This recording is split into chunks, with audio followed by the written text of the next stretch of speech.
Halo, apa kabar semuanya? Kembali dengan Putra Reza di Project Review. Dan langsung aja di video kali ini saya mau ngebahas satu handphone mid-range dari Samsung. Tidak lain tidak bukan, ini dia Samsung Galaxy A55 5G. Ya, di antara Android kelas menengah yang udah rilis di Indonesia pada tahun 2024, Samsung tuh bisa dibilang yang paling terakhir ngerilis. Jadi yang lain tuh udah ada di awal tahun, di bulan Februari kemarin. Ya, Samsung baru rilis di bulan Maret atau di bulan ketiga. Mungkin Samsung tuh pengen kayak jagoan kan biasanya nongolnya terakhir ya, belakangan. Nah, pertanyaannya, apakah handphone ini Galaxy A55 sejago itu untuk bersaing sama yang lain? Seperti biasa, langsung aja kita lihat dari yang paling sering dipakai orang jadi patokan, specs. Samsung kembali mengandalkan Exynos untuk mengisi bagian chipset ya. Kali ini dengan Exynos 1480 yang terbaru. Terus ada 2 varian RAM dan 2 kapasitas internal yang bisa dipilih. Baterainya masih gede 5000 mAh dengan charging 25 watt. Kalau buat para kaum meneng-mending, apa yang dikasih Samsung di sini mungkin kelihatan tidak terlalu menggugah selera ya, tidak terlalu yang menggoda. Secara performa sebenarnya dia sama sekali nggak jelek sih ya, dan meningkat kalau kita lihat dibandingkan yang versi tahun lalu.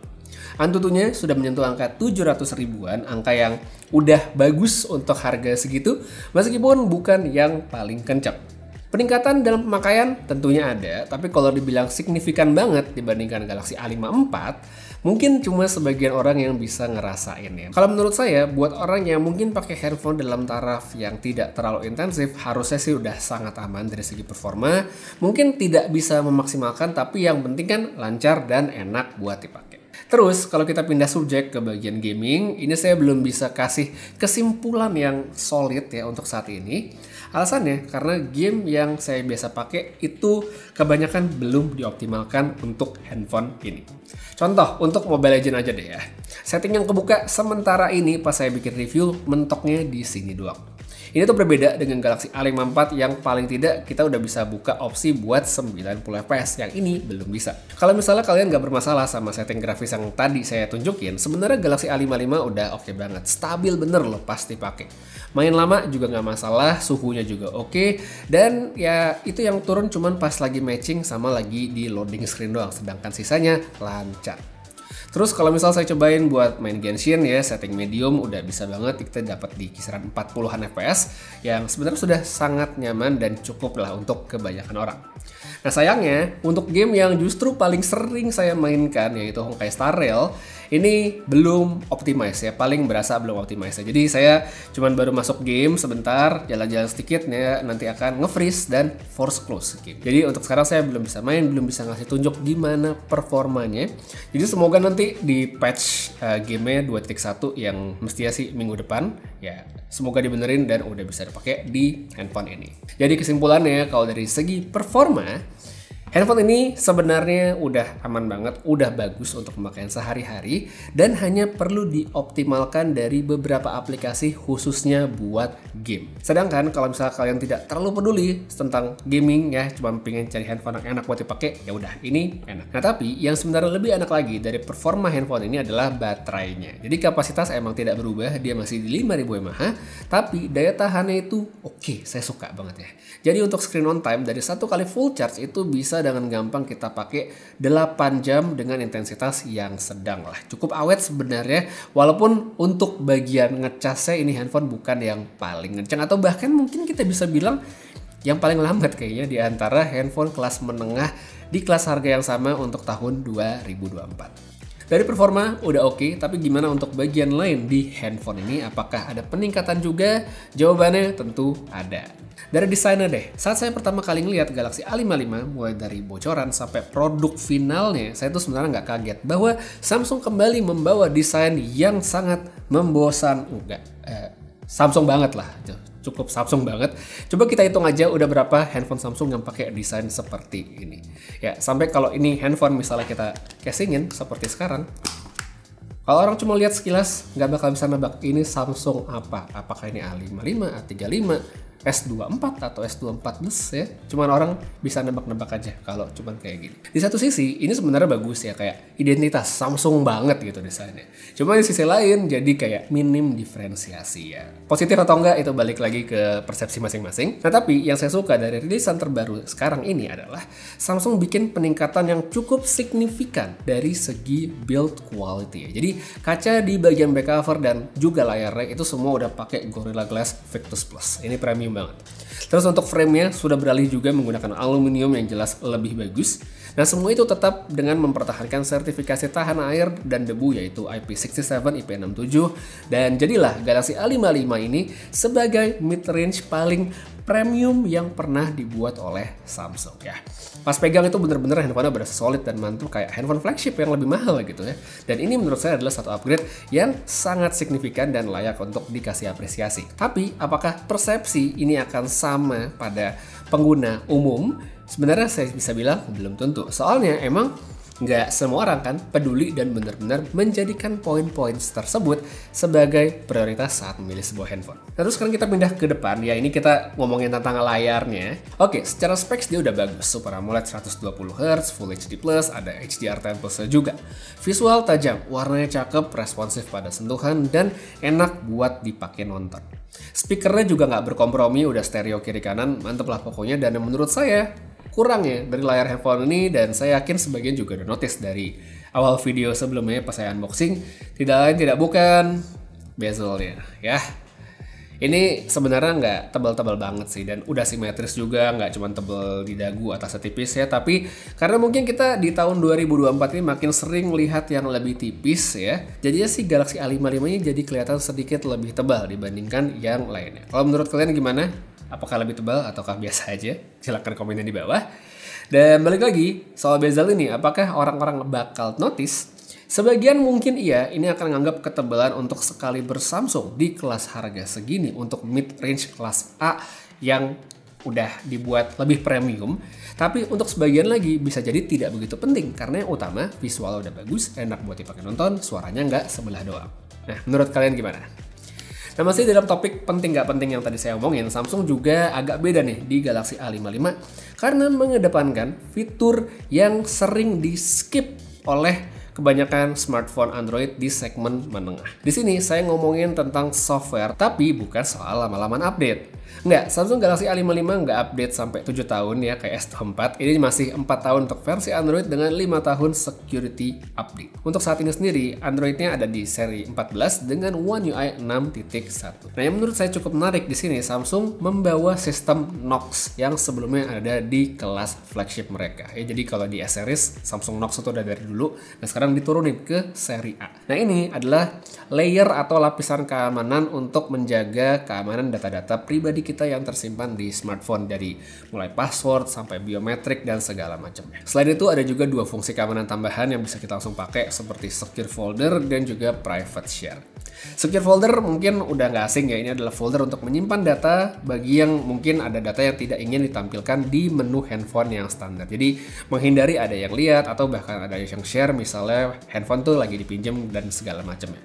Habis itu ada juga namanya Private Share yang masuk di menu Quick Share. Ketika menu ini diaktifin, user punya kuasa penuh dari data yang bakal di-share, seperti kita bisa ngatur berapa lama waktu sebelum fitur atau file tersebut nggak bisa diakses lagi. Dari segi penerima data private share ini sendiri juga, misalnya foto, itu kalau dilihat akan ada watermarknya seperti sekarang. Fotonya juga nggak bisa kita save, serta nggak bisa di screenshot. Jadi satu-satunya cara kalau orang pengen nyebarin foto yang kita bagikan lewat si private share tadi adalah dengan difoto lewat perangkat lain. Itu pun kan ada watermarknya, jadi kalau misalnya kesebar, kita bisa tahu bocornya dari mana. Nah, apakah fitur-fitur seperti ini jadi penting? Ya, tentu penting atau tidaknya balik lagi ke siapa yang akan menggunakan, kepake atau enggak.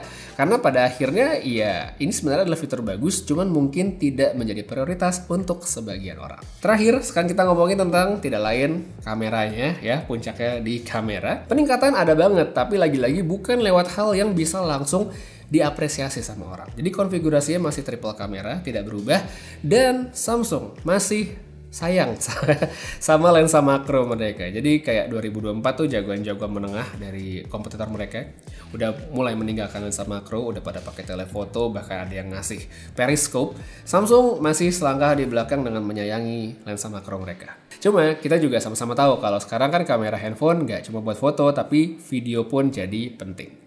Nah, kalau kita ngomongin video, Samsung menurut saya udah kelihatan oke sekali karena sekarang mereka nambah ada fitur yang namanya Super HDR. Habis itu untuk perekamannya juga udah bisa 4K depan belakang, ya nggak ada masalah. Dan yang lebih penting lagi adalah stabilisasi dari OIS dan AIS atau Samsung bilangnya VDIS itu berjalan semua. Nah, kalau di beberapa handphone kan mungkin kita bisa lihat ada yang bisa 1080p doang di kamera depan, ya 4K di kamera belakang, atau ya stabilisasinya cuma bisa jalan kalau di 1080p aja. Nah, Samsung bisa jalan di 4K depan belakang. So, langsung aja untuk hasil fotonya. Di kondisi terang, lensa utama hasilnya menurut saya udah oke. Warnanya bagus ya, cukup tinggi saturasinya tapi tidak over.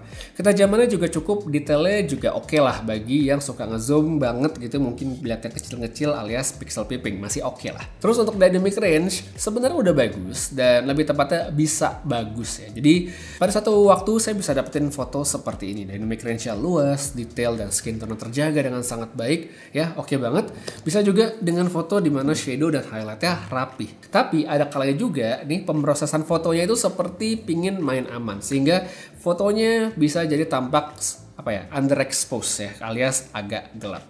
Solusinya sementara yang saya temukan itu adalah kita bisa dengan tap to focus, abis itu kita naikin exposure sedikit supaya hasil fotonya bisa lebih lebih kelihatan normal, tidak underexposure. Lensa ultrawide oke, mungkin memang tidak terlalu spesial karena kalau kita lihat emang bagian ini di handphone manapun di kelas mid range itu tidak ada perkembangan yang signifikan. Paling enggak ya ini udah cukup untuk kita ambil foto yang lebih lebar aja. Habis itu kalau untuk foto malam atau low light sebenarnya Galaxy A55 5G ini udah bagus hasilnya. Foto dalam ruangan mayoritas sudah sangat memuaskan, tapi kalau kita foto outdoor ya apalagi langit malam itu sering kali saya lihat handphonenya bikin jadi terlalu terang ya. Balik lagi ke selera sebenarnya, tapi kalau buat saya ini agak sedikit aja terlalu terang ya. Bisa dilihat sekarang.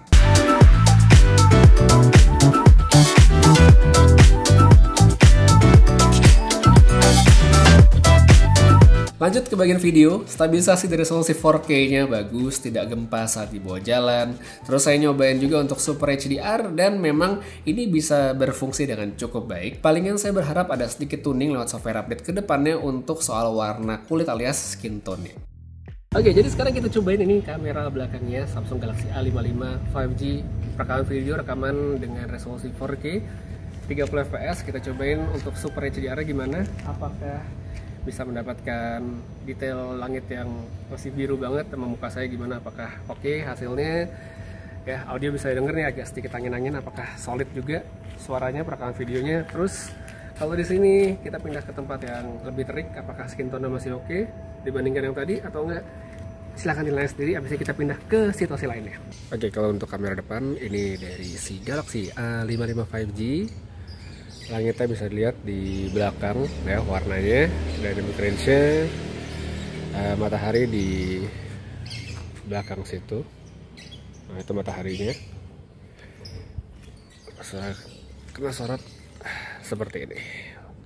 So far so good ya, nggak ada masalah sama sekali untuk dari segi dynamic range. Nah, sekarang kita cobain yang skenario lain lagi. Oke, jadi sekarang ini sampel buat video kamera belakangnya Galaxy A55 5G, resolusi 4K ya, UHD 30 fps, dan saya cukup amazed dengan stabilisasi videonya di sini. Ya, stabilisasinya mantap sih. Audio bisa dengar nih agak sedikit ada berangin, dan kalau kita pindah ada subjek orangnya. Nah, kurang lebih hasilnya jadi kayak gini. Audio bisa dengar kalau saya lagi ngomong. Bisa lihat juga masih backgroundnya seperti itu, kalau ada pencahayaan lilin sedikit misalnya kayak gini ya. Jadi kira-kira begini ya, cukup untuk sampel video dari kamera belakangnya Galaxy A55 5G. Habis kita pindah ke kamera depan juga untuk lihat hasilnya. Oke, jadi sekarang ini untuk video kamera depannya Galaxy A55 5G ya, dengan pencahayaan lilin kecil di sini. Hasil seperti ini kalau misalnya kita berdiri. Oke, untuk backgroundnya segitu. dekat sumber cahaya kayak gini, dan kalau kita bawa ke tempat yang gelap banget, di bukti nih, bukan sus lagi nih. jadi kita bawa ke tempat yang lebih gelap, hasilnya seperti ini ya. Saya pengen ke sebelah situ soalnya.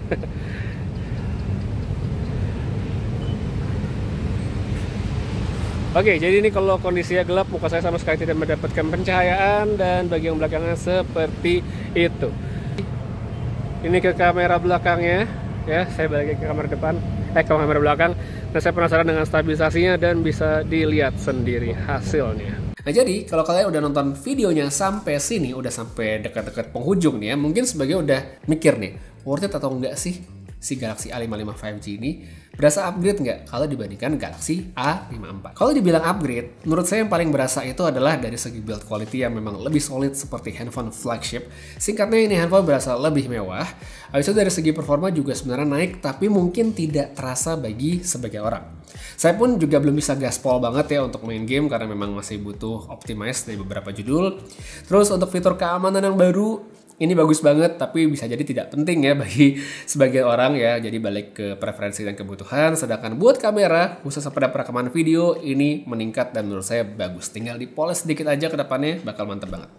Jadi apakah Galaxy A55 jadi menarik? Menurut saya menarik, tapi mungkin emang handphone ini tidak menawarkan wow factor yang gampang dicerna sama konsumen awam. Jadi kayak yang lain kan suka jualan nih handphonenya punya chipset kencang, kameranya 200 megapiksel, telefotonya berapa jauh segala macam. Nah, Samsung nggak begitu gitu. Samsung lebih fokus ke fitur yang baru bisa dirasakan manfaatnya kalau memang sudah digunakan, seperti ya tadi fitur security-nya dan juga kamera dari videonya. Masih sangat menarik menurut saya handphonenya, apalagi untuk user Samsung yang pengen upgrade dan handphonenya adalah Galaxy A53 bahkan yang lebih jadul lagi. Sedangkan kalau untuk user Galaxy A54 ya bisa aja update kalau pengen gitu, cuman mungkin peningkatan tidak akan terasa yang terlalu signifikan. So semuanya balik lagi ke preferensi, kebutuhan, dan kemampuan masing-masing. Kalau misalnya berminat untuk membeli, pengen lihat dan segala macamnya, saya taruh link aja di deskripsi di bawah. Untuk sekarang kayak segitu aja dulu buat reviewnya. Makasih banyak nonton sampai habis. Semoga video ini bisa ngebantu jadi referensi.